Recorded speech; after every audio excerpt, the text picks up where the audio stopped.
और बड़ी खबर का रुख कर लेते हैं। कोरोना का वार झारखंड में जारी है। झारखंड में कोरोना का वार लगातार जारी है। 24 घंटे में 816 नए मरीज मिले हैं। मरीजों की संख्या 88,000 के पार पहुंच चुकी है। रांची में सबसे ज्यादा 319 नए मरीज मिले हैं। 24 घंटे में कोरोना से 4 मरीजों की मौत हो गई है। अब तक 747 लोगों की मौत हो चुकी है। झारखंड में कोरोना की रफ्तार कम होने के बावजूद कोरोना से मरने वालों की संख्या में लगातार इजाफा हो रहा है। अगर बात करें तो पिछले 24 घंटे में कोरोना से अलग अलग जिलों में 4 लोगों की मौत हुई है और इस तरह से राज्य में कोरोना से मरने वालों की संख्या 747 हो गई है। जबकि इस दौरान 816 कोरोना के नए पॉजिटिव केस मिले हैं और इस तरह से राज्य में कोरोना पॉजिटिव की संख्या बढ़कर 88,026 हो गई है। सबसे ज़्यादा केस एक बार फिर से रांची में मिले हैं। एक दिन में 319 नए पॉजिटिव राजधानी रांची क्षेत्र में मिले हैं। अच्छी बात यह रही कि 1284 कोरोना पॉजिटिव इस दौरान ठीक हुए हैं और राज्य में कोरोना को परास्त करने वालों की संख्या 76,843 हो गई है। अगर बात करें राज्य के शिक्षा मंत्री की तो उनका इलाज अभी भी मेडिका हॉस्पिटल में चल रहा है और जो अस्पताल सूत्र बताते हैं उसके अनुसार अभी भी उनकी स्थिति गंभीर बनी हुई है। कैमरामैन संत के साथ उपेंद्र, न्यूज 18 रांची। बिहार में टिकटों के ऐलान के बाद आज भी रिम्स के केली बंगले पर सन्नाटा छाया है। ऐसा माना जा रहा है कि दूसरे और तीसरे चरण के उम्मीदवारों के नामों के ऐलान से पहले भीड़ एक बार फिर केली बंगले पर उमड़ सकती है। केली बंगले का जायजा लिया संवाददाता संजय कुमार सिन्हा ने। विधानसभा चुनाव को लेकर आरजेडी की ओर से पहले फेज के उम्मीदवारों की सूची जारी कर दी गई है। लिहाजा रिम्स के केली बंगले से नेताओं की जो जमघट थी वो पूरी जमघट अब पटना शिफ्ट हो गई है। जिन नेताओं को उम्मीदवारी में सफलता हाथ लगी है वह अपने चुनाव क्षेत्र की ओर कूच कर चुके हैं और चुनाव प्रचार में लग चुके हैं। लेकिन माना जा रहा है कि दूसरे और तीसरे फेज जो कि अभी घोषणा होना बाकी है वो नेता रिम्स के केली बंगले पर एक बार फिर कूच कर सकते हैं। और जिन नेताओं को खासकर पटना में तेजस्वी से अगर वहां नाउमीदी हाथ लगी तो फिर एक बार वो लालू दरबार आने के लिए मजबूर होंगे। कैमरामैन राजीव के साथ संजय कुमार सिन्हा, न्यूज 18 रांची। बिहार चुनाव में जेएमएम ताल ठोक रही है। वैसे महागठबंधन में सीटों का बंटवारा हो चुका है। ऐसे में जेएमएम को सीट को लेकर संशय की स्थिति उत्पन्न हो गई है। अब आरजेडी और कांग्रेस ही अपने हिस्से की कुछ सीटें देकर जेएमएम को एडजस्ट कर सकते हैं। वैसे जेएमएम ने 12 सीटों की डिमांड की है। वहीं जेएमएम की माने तो आरजेडी और कांग्रेस मिल बैठकर सीटों पर बात कर लेंगे। वहीं बीजेपी इस पर चुटकी ले रही है। के तहत ही हम चुनाव लड़ेंगे, लेकिन सीटों का कौन से सीट को में हमको लड़ना है, मुझे लगता है ये गठबंधन स्तर पर ये फैसला हो चुका है कि राजद तय कर ले और राजद जो फैसला करेगा, जो राजद के कोटे की सीटें मिली हैं उसमें से हम एडजस्ट होंगे। तो मैं तो पहले भी कह चुका हूँ कि कल मैं मिथिलेश ठाकुर जी का बयान देख रहा था कि सैकड़ों सीटों पर हमारी तैयारी है। जब सैकड़ों सीटों पर तैयारी है तो मैं समझता हूँ कम से कम इन्हें 50 सीट तो मिलना ही चाहिए। जेएमएम हम लोगों का अभिन्न अंग है और हम समझते हैं कि हमें अपनी कुर्बानी देने पड़े, चाहे राजद को देनी पड़े या महागठबंधन के जो 7 लोग हैं उनको, लेकिन जेएमएम को निश्चित रूप से एक जो उनकी डिमांड है उसको उसके मद्देनजर रखते हुए और सीट का जो विनेबिलिटी का मामला है उसको ध्यान में रख करके निश्चित रूप से उनको भी मान सम्मान मिलेगा। और झारखंड में सरकारी विभागों में खाली पड़े पदों को भरने की तैयारी की जा रही है। कार्मिक विभाग ने वैसे सभी विभागों को 1 सप्ताह में रिक्तियां भेजने का निर्देश दिया है जहां पद खाली पड़े हुए हैं। कार्मिक विभाग के इस फैसले से राज्य में बड़े पैमाने पर नियुक्ति प्रक्रिया शुरू होने की संभावना जताई जा रही है। क्या है पूरी प्रक्रिया, जानकारी दे रहे संवाददाता भुवन किशोर झा। राज्य के सरकारी विभागों में बड़े पैमाने पर रिक्तियां हैं, जिसको ध्यान में रखते हुए कार्मिक विभाग ने सभी विभागों से रिक्तियों की सूची मांगी है, जिसके तहत आने वाले समय में नियुक्ति प्रक्रिया तेज की जाएगी।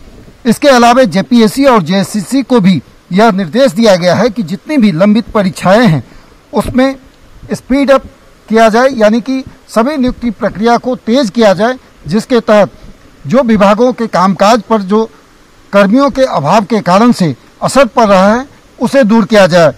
अब देखना होगा कि एक सप्ताह के अंदर कार्मिक विभाग ने सभी अपने अधीनस्थ विभागों से जो सूची मांगी है उसके बाद सरकार क्या निर्णय लेती है। लेकिन इतना तो साफ है कि राज्य में बड़े पैमाने पर सरकारी विभागों में खाली पद हैं जिसके भरने की प्रक्रिया को शुरू करने की तैयारी की जा रही है। कैमरा पर्सन नलिन के साथ भुवन किशोर झा, न्यूज 18 रांची। जमशेदपुर में नशे में धुत एक पुलिसकर्मी ने जमकर बवाल काटा। नशे में धुत पुलिसकर्मी बीच सड़क पर गिर गया जिससे उसके सिर से खून निकलने लगा, जिसके बाद पीसीआर के जवान घायल पुलिसकर्मी को एमजीएम अस्पताल लेकर पहुंचे, जहां नशे में धुत पुलिसकर्मी ने बवाल काटा और डॉक्टर से भी बदसलूकी की। कोई भी फंसाने वाला है। क्या पिए आप? निकल लिए हैं। क्या पी लिए? निकल लिए। झूठ नहीं बोलेंगे। ऑन ड्यूटी है आप? हाँ, नहीं ऑन ड्यूटी नहीं है। क्या ऑन ड्यूटी नाम नहीं क्या है आपका? शैलेंद्र कुमार। जो लिखित निकल लिए हैं। क्या पी लिए? निकल लिए। झूठ नहीं बोलेंगे। ऑन ड्यूटी है आप? हाँ, नहीं ऑन ड्यूटी नहीं है। क्या ऑन ड्यूटी नाम नहीं क्या है। आपका? शैलेंद्र कुमार। जो लिखित करना है कर दीजिए, सस्पेंड कराइए, जो कराना। कैसा लगा आपको? हाँ, कौन ने शराब पीता है? कौन ने शराब पीता है? एसपी साहब आपको सस्पेंड कर देंगे। कर देंगे तो वे शराब नहीं पीता है बोल दीजिएगा, हमको डिसमिस करेगा। बोले वो शराब कभी नहीं पिया है का। जमशेदपुर में एक मनचले की बीच सड़क पर धुनाई हो गई। घटना बागबेड़ा थाना क्षेत्र की है, जहां टाटा नगर स्टेशन के पास काम करने वाली एक महिला से ठेले वाले ने छेड़खानी की। फिर क्या था, अबला दिखने वाली महिला शेरनी बन गई और ठेले वाले को पकड़ लिया और फिर महिला और उसके बेटे ने बीच सड़क पर मनचले की धुनाई कर दी। बाद में स्थानीय लोगों की मदद से आरोपी युवक को बचाया गया और पुलिस के हवाले कर दिया गया।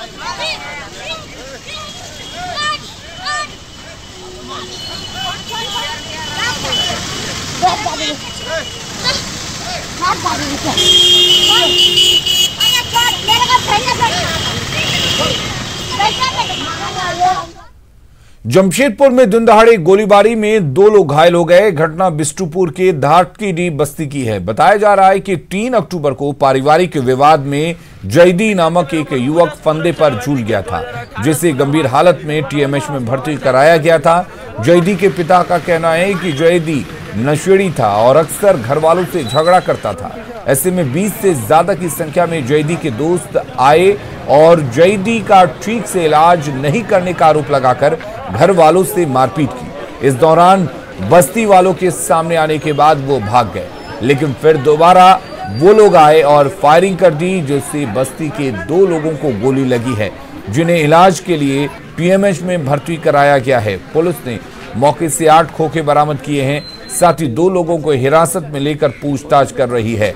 इस बीच टीएमएच में भर्ती जैदी की मौत हो गई। नहीं जानते मेरे ऊपर पूरा सूरज चलो के 2018-16 मार्च का जो है आकर के एक हुजूम आकर के गाली गुप्ता किया गंदे गंदे तरीके से मेरी माँ को, यानी बेटी जो जैदी के दादी को, दादा को, मेरी वाइफ को बहुत गंदे गंदे गाली से। उसमें सलमान नाम का लड़का जो है हमको बहुत बुरी तरह से किया है और करीब 25-30 लड़के के साथ अटैक किया। इस लड़के के जरिए वो लोग इससे पैसे मंगाते थे और उससे वो नशा करते थे। पुलिस उसकी खोज में लगी हुई थी। उसी का बदला लेने के लिए माँ बाप से वो लोग यहाँ आए और इन्होंने जो है माँ बाप के साथ में थ्रेसिंग करने की कोशिश की, उनको उठापटक करने की कोशिश की। इनको धमकी दे रहे थे कि आपके पास पैसा नहीं है, आप इलाज नहीं करा सकते हैं उसका जैदी का। तो यहाँ के कुछ गणमान्य लोगों ने इस झगड़े को छुड़ाने की कोशिश की, तो उन्होंने फिर ये इलीगल आर्म्स निकाल के यहाँ पे अंदर 4-5 राउंड इन्होंने फायरिंग की है, जिसमें से 2 लोगों को ये फायर लगा है। एक को चेस्ट में लगा है, चेस्ट और स्टोमक के बीच में। दूसरे व्यक्ति को पैर में लगा है। दोनों गणमान्य व्यक्ति हैं। खबरें लगातार जारी हैं, बने रहिए हमारे साथ।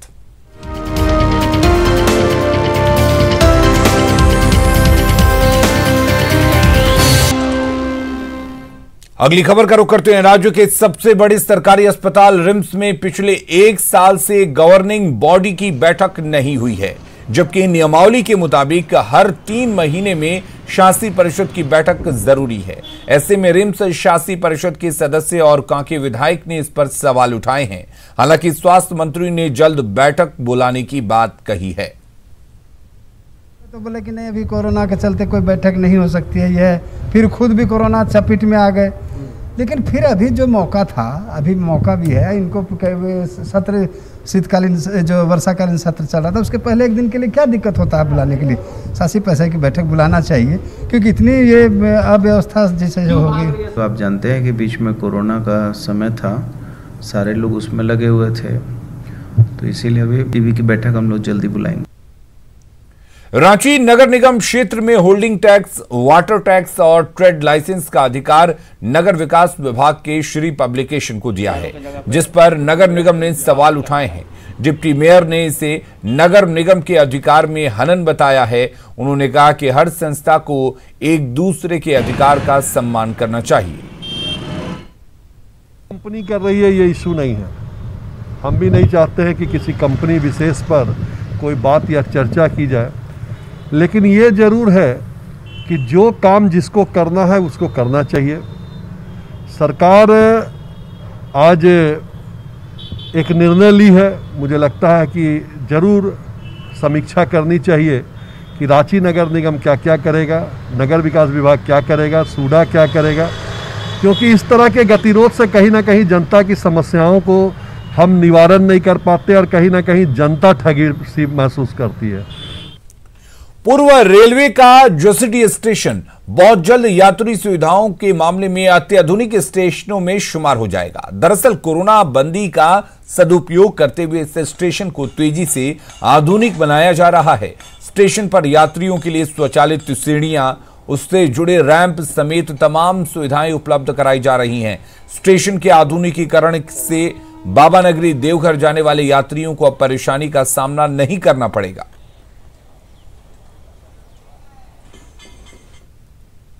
जिसमें कि रैंप और एस्केलेटर दोनों की सुविधा रहेगी। एक साइड में एस्केलेटर और रैंप की सुविधा रहेगी और दूसरे साइड में सीढ़ी के साथ लिफ्ट की सुविधा रहेगी, जिससे कि बूढ़े यात्री, दिव्यांग यात्रियों को सुविधा मिल सके। भी ये बाबा नगरी जोशीडीह रेलवे स्टेशन तीर्थनगरी है।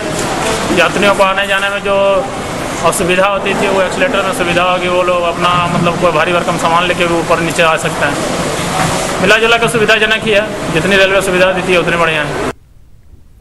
रांची के दशम फॉल में फिर से पर्यटक आने लगे हैं। कोरोना काल में यहां सन्नाटा पसरा हुआ था, लेकिन फिर से दशम फॉल गुलजार होने लगा है। बुला रहा है दशम फॉल। मानसून में रांची के दशम फॉल के दिलकश नजारे पर्यटकों को लुभा रहे हैं। चारों ओर चहल पहल बढ़ गई है। 144 फीट की ऊंचाई से पानी की दुधिया धारा जब नीचे चट्टानों से टकराती है तो उसे नजारे में ऐसा आकर्षित होता है कि दूर दराज से सैलानी खींचे चले आते हैं। तभी तो कोरोना काल में अनलॉक के दौरान छूट मिलते ही दशम फॉल की खूबसूरती निहारने के लिए झारखंड ही नहीं बल्कि पश्चिम बंगाल और बिहार से भी पर्यटकों का तांता लगा हुआ है। अपना बिहार से आए हैं। कैसा लगा दशम फॉल? बहुत ही अच्छा, और इसके बारे में बहुत सुना था पहले से, और आज देखने को भी मतलब कि मौका मिला तो हम लोग देखने आए हैं। और क्या खास है यहाँ का, क्या खास लगा? प्रकृति का सौंदर्य देखने को यहाँ मिलता है और बहुत फेमस है ये जगह पर्यटक के लिए।